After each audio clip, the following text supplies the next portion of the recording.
Galera, vamos falar hoje sobre variáveis de pessoa, tempo e lugar. Mais uma de nossas aulas de epidemiologia. Vocês vão ver que é importante essa aula. Ela traz temas bem interessantes sobre a distribuição das doenças e vai falar sobre epidemiologia descritiva. Vamos lá. Epidemiologia. Basicamente, a epidemiologia é o estudo da distribuição e dos determinantes das frequências das doenças na população. Então, como é que a doença ela se distribui entre as pessoas, entre a população e com que frequência essas doenças ocorrem? De forma simples, de forma simplória, é isso que a epidemiologia vai estudar.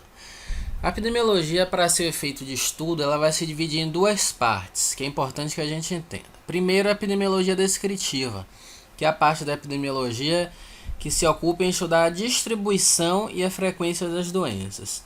Já a epidemiologia analítica, ela vai buscar relações causais para as doenças. Então é a parte da epidemiologia que vai estudar causalidade. Não esqueçam disso.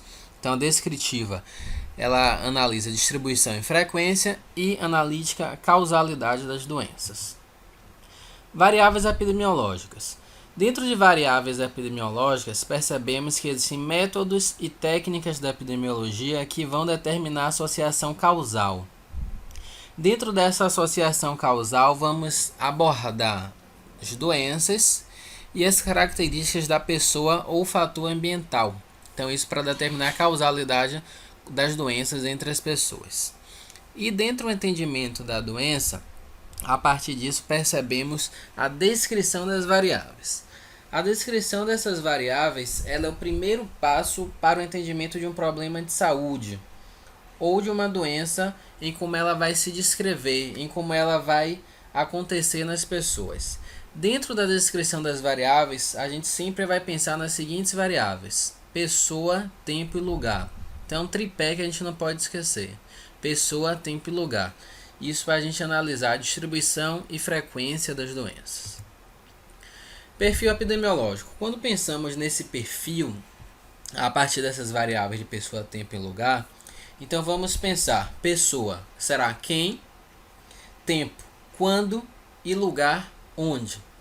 Então, em quem vamos pensar nos grupos mais vulneráveis, como por exemplo, em idade, extremos de idade, idoso, crianças, recém-nascidos, bebês. Sexo, tem doenças que ocorrem mais no sexo masculino, outras mais no sexo feminino, ou elas vão acontecer necessariamente no sexo masculino ou no sexo feminino. Câncer de próstata só pode ocorrer no sexo masculino. Câncer de colo de útero só pode ocorrer no sexo feminino. Raça. As doenças também vão se distribuir diferentemente entre as raças. Hipertensão arterial sistêmica é um exemplo de uma doença que ocorre mais na raça negra. Não que ela não ocorra na raça branca, na raça amarela, indígena, mas ela vai ocorrer mais na raça negra. Escolaridade. Quanto menor o nível de escolaridade, algumas doenças elas vão ocorrer mais nessa classe, por exemplo, doenças infecto-contagiosas. Tempo, quando? Quando pensamos no tempo, as doenças elas vão apresentar duas formas de variação: as variações regulares, que serão as doenças endêmicas, e as variações irregulares, que são as doenças epidêmicas. Mais na frente a gente vai observar a diferença entre uma e outra. E a variável lugar, onde vamos pensar nas questões ambientais, na questão do espaço, que pode ser o espaço geográfico, o espaço territorial ou o espaço social. Por exemplo, características climáticas como solo, vegetação, espaço rural versus espaço urbano, e a difusão ou espalhamento, migração e mobilidade das pessoas. Então, nós vivemos no Brasil imigrantes, eles trazem doença, e as pessoas que emigram do Brasil levam doenças. Então essa mobilidade das pessoas ao redor do mundo, ela vai fazer também com que as doenças transitem entre as regiões diferentes do mundo.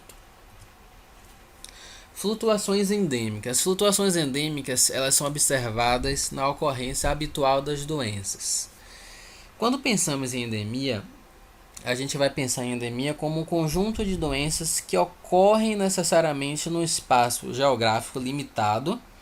Então, assim, já é esperado que a doença ocorra naquele lugar. Exemplo de uma doença endêmica no Brasil: febre amarela na região norte. Já é esperado que a febre amarela ocorra naquela região. Então, na região norte ela vai ser endêmica, se ela ocorrer na região sul, não. Aí poderia ser um processo epidêmico, porque na região norte já é esperado que ocorra a febre amarela. A malária também seria um outro exemplo de doença endêmica da região norte. No nosso caso, o país como um todo, o Brasil como um todo, o dengue. O dengue já é considerado uma endemia no Brasil. Então, as flutuações endêmicas elas vão corresponder a três tipos de flutuação: tendência secular, variação cíclica e variação sazonal. Tendência secular serão variações observadas na incidência ou prevalência, mortalidade e letalidade das doenças ao longo de um período grande de tempo, que no geral vai ser de 10 anos ou mais. Elas vão refletir alterações da estrutura epidemiológica ocorridas no período observado. E essas tendências elas vão se dividir em duas, né? A tendência secular ela vai se dividir em duas. Ela pode ser tendência ascendente ou tendência descendente ou decrescente. As tendências ascendentes elas podem estar relacionadas à melhoria dos meios diagnósticos, busca ativa dos casos ou condições de vida. Por exemplo, vamos pensar em um lugar, em um bairro de uma cidade qualquer do Brasil, em que não houvesse uma unidade de estratégia de saúde da família. A partir de um determinado momento é instalada a unidade de estratégia de saúde da família e a equipe de enfermeiros com a equipe de agentes comunitários de saúde passam a fazer busca ativa de casos. É uma determinada doença, como tuberculose, naquele lugar que não era diagnosticado, que não era notificado, passa a ser diagnosticado e passa a ser notificada a doença. Então isso vai gerar uma tendência ascendente. Não quer dizer que o número de casos de tuberculose nesse bairro aumentou. Significa que houve agora um meio diagnóstico, a melhoria do meio diagnóstico, e houve busca ativa de casos. Então essa seria uma alternativa, uma forma de ocorrer uma tendência ascendente. Já as tendências descendentes ou decrescentes, elas podem significar a introdução de medidas profiláticas efetivas ou a melhoria das condições de vida em geral ou reorganização de serviços de saúde. Então são as tendências, são as doenças que elas vão decrescer, que elas vão diminuir. Por exemplo, vamos pensar no mesmo caso da tuberculose. Então agora que foi instalada nesse bairro uma unidade de estratégia de saúde da família, a equipe ali de médico, de enfermeiro, de agentes comunitários, técnicos de enfermagem, eles vão gerar medidas profiláticas. Eles vão buscar casos, eles vão diagnosticar casos, eles vão prevenir casos. Prevenindo casos, vai fazer com que os níveis de incidência, né, de novos casos dessa doença ela diminua. Então isso vai ser uma introdução de uma medida profilática que vai gerar uma tendência decrescente de tuberculose nesse local específico. Ou vamos supor que as pessoas que moram ali aglomeradas naquele bairro sejam construídas novas habitações e não haja mais aquela aglomeração de pessoas naquele bairro. Isso vai fazer com que as condições de vida melhorem, diminuindo os níveis de incidência, diminuindo a taxa de incidência dessa doença, levando então a uma tendência descendente ou uma tendência decrescente, ok? Agora, variações cíclicas.